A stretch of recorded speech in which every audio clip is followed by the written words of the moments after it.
Hello YouTube, and welcome to my top 10 hypertrophy list.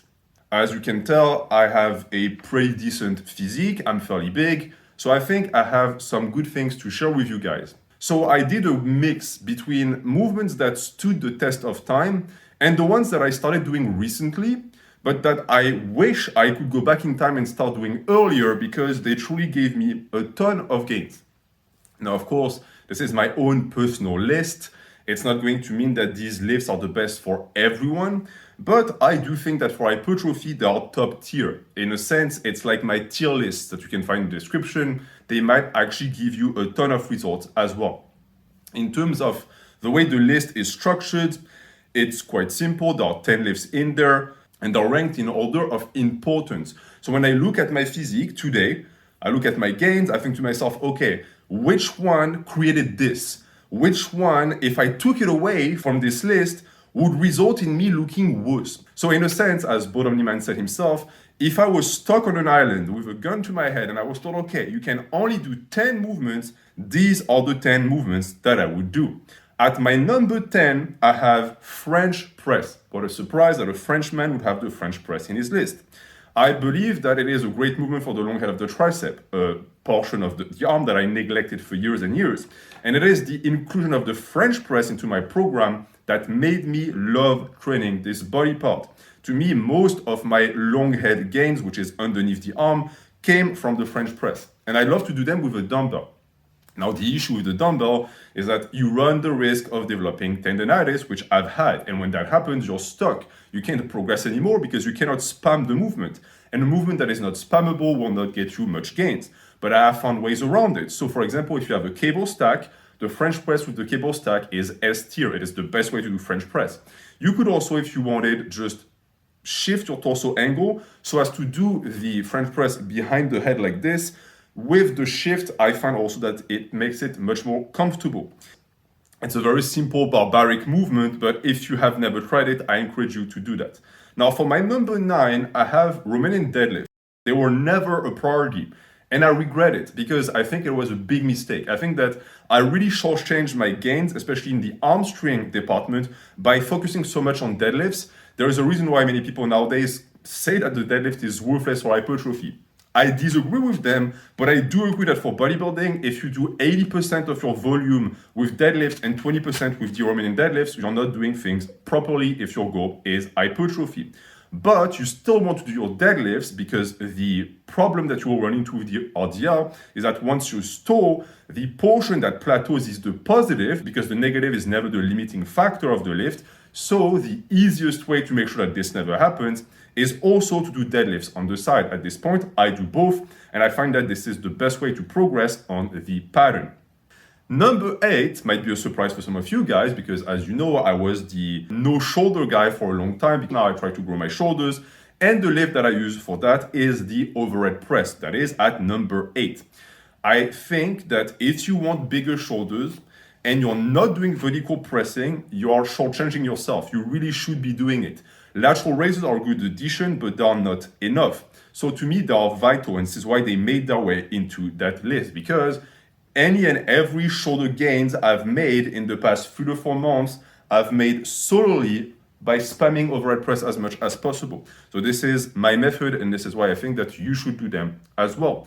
Now, what I would tell you for this is to find the style that you like. When I do an overhead press, my grip is here. It's within the shoulders because it's what's comfortable. Same for you. Find the grip that you like the most. It could be a snatch grip. It could be behind the head. It could be with dumbbells. It could be a neutral grip. I don't care. As long as your arm does this, you're good. Then for number 7 is a movement that is almost the one I've been doing the longest, not quite, and it is dumbbell rows. I absolutely love dumbbell rows, so I would just bend over on top of 2 dumbbells and row the 2 dumbbells at once, doing something like this.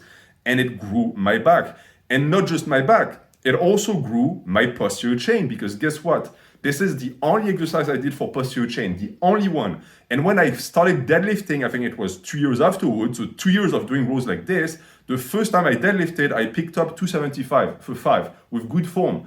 It wasn't really my first time deadlifting. All of these rows I was doing also grew my hamstrings, my glutes, and my lower back. Now that I'm more into bodybuilding and I want a more focused approach, I do them with only one arm by posting myself. I made a video about that. It will be in the pinned comment.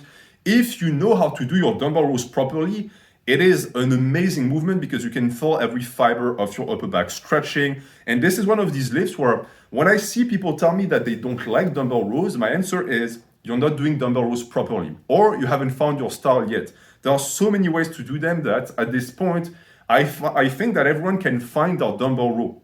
Now for number 6, it's a no-brainer. They had to be included at some point or the other. If you're not doing squats or at least a heavy knee flexion, which is at the end of the day a squat, you're not going to get big legs, or at least not as big as they could be, meaning that I don't buy into the idea that you could get massive legs from lunges and from knee extensions. I'm not a purist. I'm not saying do high bar or die. You can do low bar, you can do SSB, you can do hack squats, you can do belt squats. I do not care, but please do your squats. For me, my legs are massive, admittedly not defined at all, not just massive hams, but all of that mass I got from squats. I never did a leg extension, I never did all of these crazy things until I had already 26 to 27 inches quads. My legs were already that big when I started implementing other methods. And I encourage you to also have at least one type of squat in your list. Now, for number 5, we start to get into my favorite movements of all time that I do all the time and I've done for pretty much forever. Curls. I'm a curl bro. It should not be a surprise. I'm absolutely obsessed with biceps.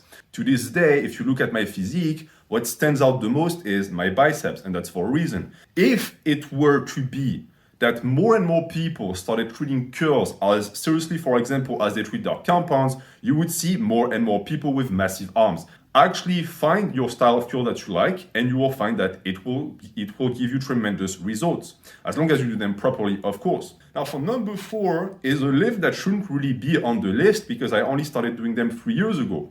But in 3 years, it made such a difference in my physique and it impressed me so much with the gains I got that if you're not doing pullovers, you're doing something wrong. And I firmly believe that because when done properly, they will modify the way your body looks, which is the point of bodybuilding, of course. Every lift does that, but there is something almost magical about pullovers.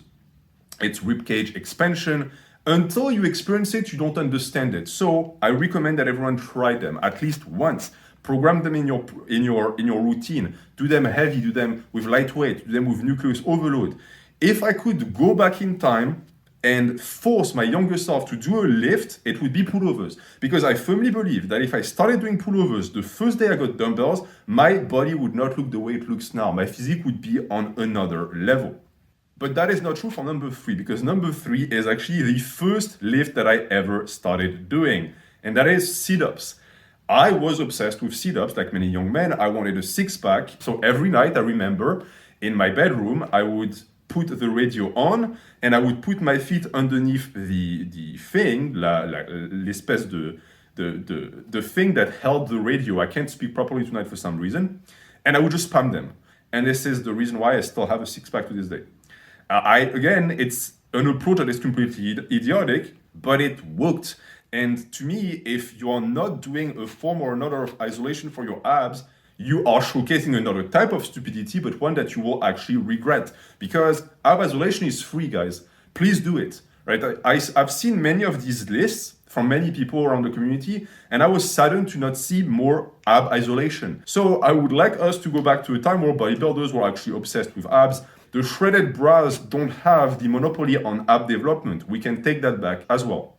For number 2, I have pull-ups. So you'll see that number 2, number 3, and number 1 are all in the same vein. These are movements that I've done forever, and I think were the most instrumental in developing my physique. Pull-ups are still the king of upper back builders, in my opinion. If you want bigger lats, do your pull-ups. If you want a better defined upper back area, do your pull-ups. If you cannot progress anymore because you cannot get more reps, start doing them weighted. Do them with towels. Do them with a different grip.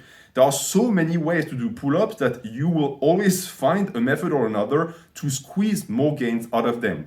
My back, before I started doing pull-ups and after I started doing pull-ups, is night and day. I used to have a fridge back where my back was like this. And when I started doing pull-ups finally, and I was out of my powerlifting quote-unquote phase, suddenly I started seeing some lat development, some upper back development. So this is also a lift that I think everyone should be doing. And to me, if you're a bodybuilder and you do a style of pull-up, rows, dumbbell rows, and pullovers, you're good. You got your upper back gains covered. Throw a hip hinge into the mix like an RDL, and you're going to have a massive pitbull back. And then we move on to the number one on this list.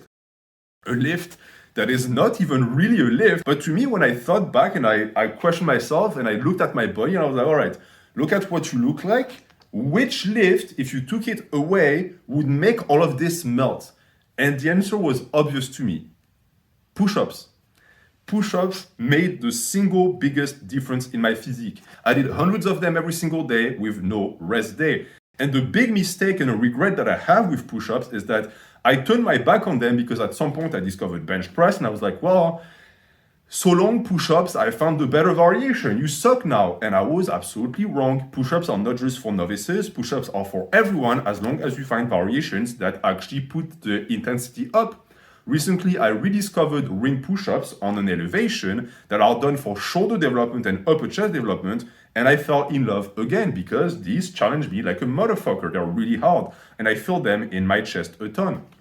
There is a reason why, if you follow my novice program, I have you do push-ups more often than I have you do bench. Because to me, this is the type of movement that is instrumental. People talk about building a base, and usually what they mean is get a 4-plate deadlift. That's not a base to me, that's bullshit. A base to me is getting proficient at push-ups, getting proficient at pull-ups. That's a solid base. If you get these two in orders, then you can move on to other movements, but never ever turn your back on them, even if you are advanced. So if you look at the top 3, it might be surprising again because these are all movements you can do with minimal equipment that in reality anyone can do, and that is the crux of it. Regardless of your level in bodybuilding, the biggest mistake you can make is turning your back on the basics. I see many bodybuilders do that and they're making a mistake. If you got most of your gains from something, never stop doing that thing. You can refine the approach and add other things on top of it, but never ever shun them because again, you will regret it.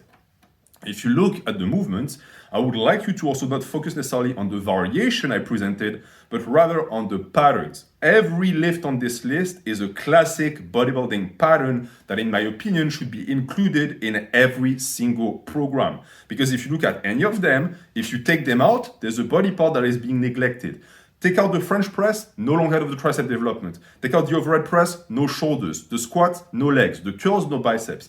All of these are necessary, none of them are negotiable. People talk about the big 3, the big 5, fuck all of that. The bare minimum for a bodybuilding program is a big 10. It doesn't have to be these movements, but it has to be movements that target the muscles that list covers.